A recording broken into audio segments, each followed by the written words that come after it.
Hey everybody, today we're at Fox and we're going to introduce the new iQS system, or Intelligent Quick Switch. What the iQS system allows you to do is adjust from soft to medium to firm on the fly with just a touch of a button on your handlebars.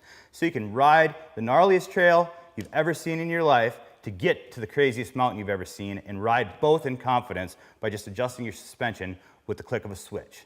Today we're just going to put together a short video to show you the do's and don'ts, the ins and outs of how to successfully install your iQS system. So let's get started. The first step to installing our new iQS shocks on our Summit is remove the OE shocks, install the new Fox shocks.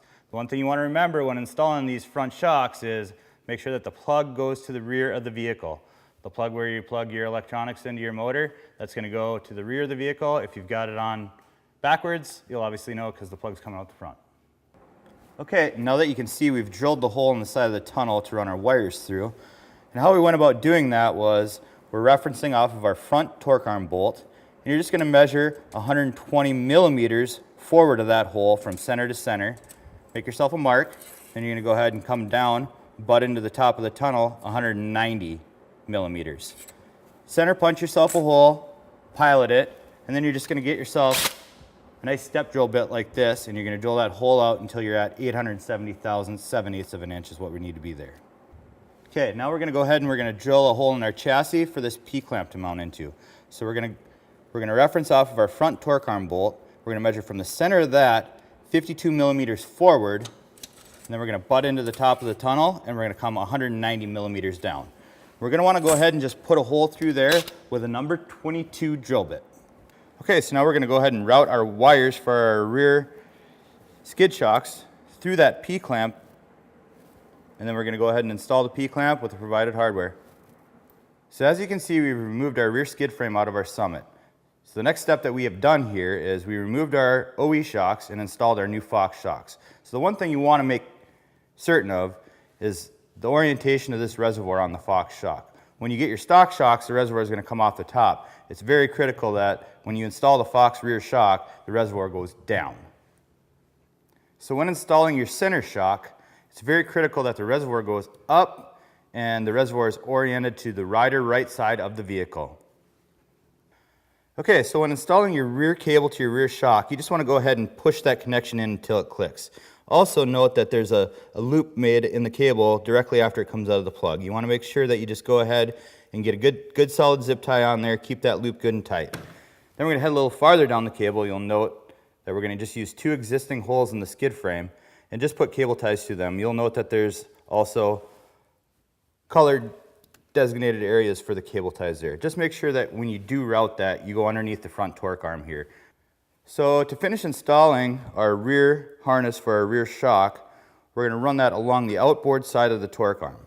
After we've completed that step, we're going to go ahead and install this guard. And this guard is going to come slightly opened up just for ease of installation. And then we're going to go ahead and use our 3 screws that are provided in our kit as well.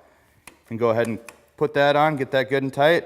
Come up to the top of the torque arm here. We'll install the last couple of cable ties in the designated areas, and we'll move on to the front arm shock. Okay, now we're going to install the front arm wiring harness. So go ahead, push the connection into the shock, make sure it clicks. And we're going to just backtrack a little bit here to up around this body cap, designated cable tie area there. And then we'll be ready to install the skid frame. Okay, so the next step here is we're going to install our 3-position switch on the handlebars. The one thing you want to do is just go ahead and use a standard Phillips screwdriver, but you want to be really careful not to pinch your hand warmer wire behind that switch clamp. So we've removed all the OE zip ties from the handlebars, and we're going to go ahead and just run that wire along the bottom of the handlebar here, and we're going to zip tie it to the brake line all the way down until it protrudes underneath where the hood would actually go. So the one thing you want to make sure is before you tighten this screw all the way down, sit on the vehicle, move your thumb around, find a comfortable position for yourself, and then go ahead and tighten it down from there. So another thing you want to remember when installing your 3-position switch wire alongside of your brake line is when you put your cable ties on, just make sure you leave them nice and loose. So when you get your main wiring harness set inside the vehicle here, you're going to notice that there's a piece here with some shrink wrapping over it. This is called your PCB. It's extremely important you take extra time when installing this portion of your wiring harness. Do not put any cable ties in between the two color-coded lines that are designated for your cable ties. So once that's done, we're going to go ahead, and the end of that PCB line is a plug-in. That's the plug-in that's going to run up to your handlebar switch, your 3-position handlebar switch. Go ahead and plug that in, and then we'll move forward with the rest of our install. So the next thing we did here is we went ahead and removed these 2 torx screws in the plastic pans, connecting the nose to the side belly here. So once we've removed our 2 screws here, we're going to go ahead and drop this wire down in. We're going to connect it to the side of our motor here on our shock. What you want to make sure is you push the connection in until you hear it click. That click tells it that it's good and locked. Also, you'll notice the color coding on the wiring harness there. That's the location for a cable tie.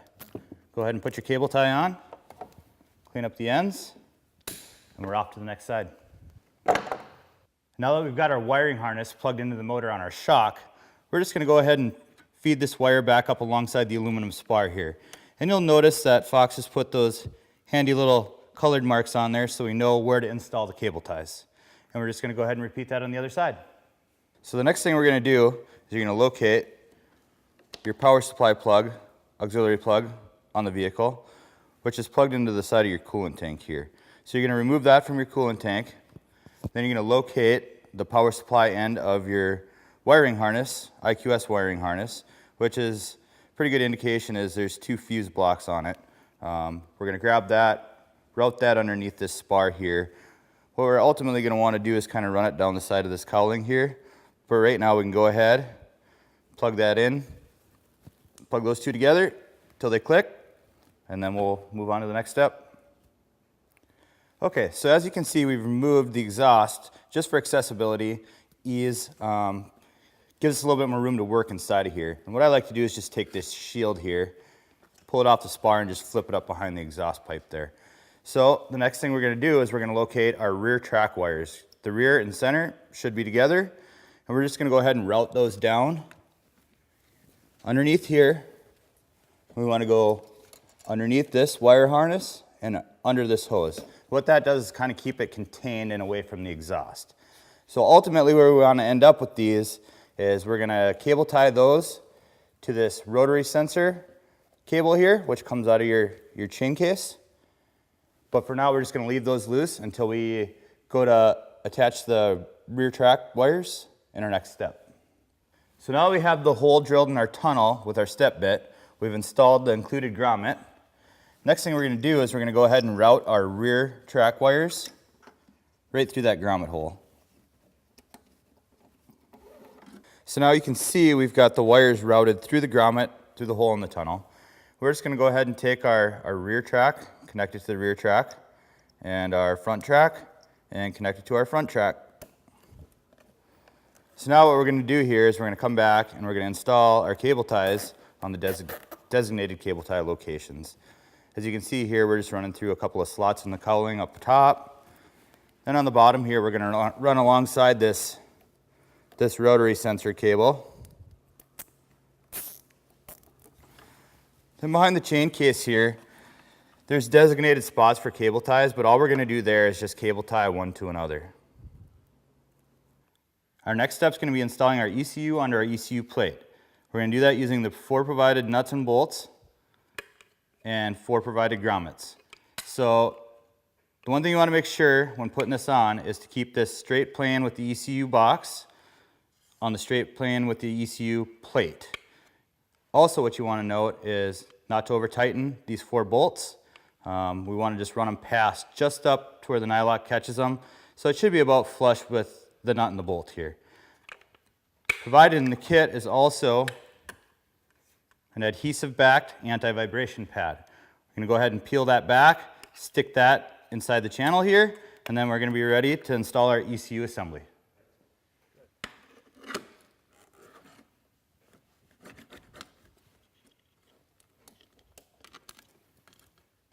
Then, using the provided P-clamp and the provided mounting hardware, go ahead and tighten it up on this side, and that'll finish mounting your ECU box.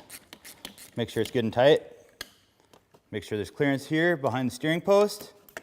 We're all set to move on to the next step. Okay, so the next thing we're going to do here is we're going to go ahead and plug our main wire harness into our ECU box. And you'll pull that back, a little cam lock, until you hear a click. And at this point, you just want to go through and make sure that all of your zip ties are in a line with all the color marks that Fox has put on our wiring harness here. Also gives you a good opportunity to just take a look and make sure that there's no issues as far as interference with the steering post, the exhaust, or anything else that you see rubbing on there that might give it any issues down the road. If you think it might be an issue, address it before it is an issue. All right, we've now completed our installation of our iQS system on our Summit 850. For more information, go to ridefox.com.